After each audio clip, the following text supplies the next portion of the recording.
জয় ভবা।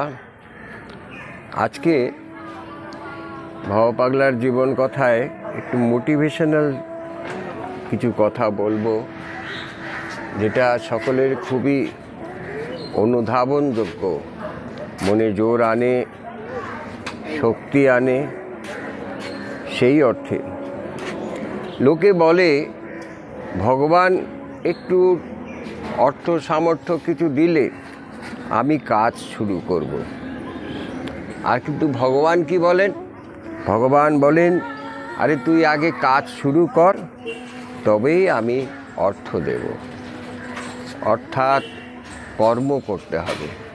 গুরুদেব ভবা পাগলা বলতেন, কর্ম আমার বড় ধর্ম, এতেই বুঝি সকল মর্ম, বাছাই করা ধর্ম, এই অধর্মের আমি ধার না ধারি, আমি সংসারে বাস করি। এই প্রসঙ্গে একটা ছোট্ট উপমা দিই। এক ভক্ত, হনুমানজির ভক্ত, খুব হনুমানজির আরাধনা। হনুমানজি আমাকে একটা লটারির টিকিট পাইয়ে দাও, একটু কৃপা করো। রোজ প্রার্থনা করে, একদিন হয় না, কিছুতেই হয় না। একদিন এত পীড়াপিড়ি করতে লাগলো, তখন হনুমানজি তো গদা নিয়ে হাতে, বল কি চাইছিস, কি কৃপা চাইছিস? আমার একটা লটারির টিকিট পাইয়ে দাও। অন্তত লটারির টিকিট কেটেছিস? বলে, না, তা তো কাটিনি। লটারির টিকিট কাটনি, কিন্তু আমার টিকিট পাইয়ে দাও। আগে তুমি লটারির টিকিট, অর্থাৎ তুমি আগে কর্ম করো। সে কথাটাই বলছে। সংস্কৃত আছে ক্রি ধাতু মানে করা, আর পা মানে পাওয়া। কৃপা তখনই পাবে করে পাবে, অর্থাৎ তোমাকে কর্ম করতে হবে। সকল মানুষ কিন্তু সফল হয় না। যারা সফল হয়, যারা কোনোদিন বিফল হয়নি, তারা পড়ে গিয়ে উঠতে পারে। অর্থাৎ পড়ে গিয়েও উঠতে হবে। বিফল হলেও তোমাকে উঠে দাঁড়াতে হবে। ভবা পাগলা বলছেন, কে বলে জীবন বিফলে গেল, একটু এসো কাছে বসো, দেখবে তোমার লাগবে ভালো। অর্থাৎ সৎসঙ্গ করো, আর যে উপদেশগুলো শোনো, সেগুলো খালি শোনা নয়, সেগুলো কাজে লাগাতে হবে।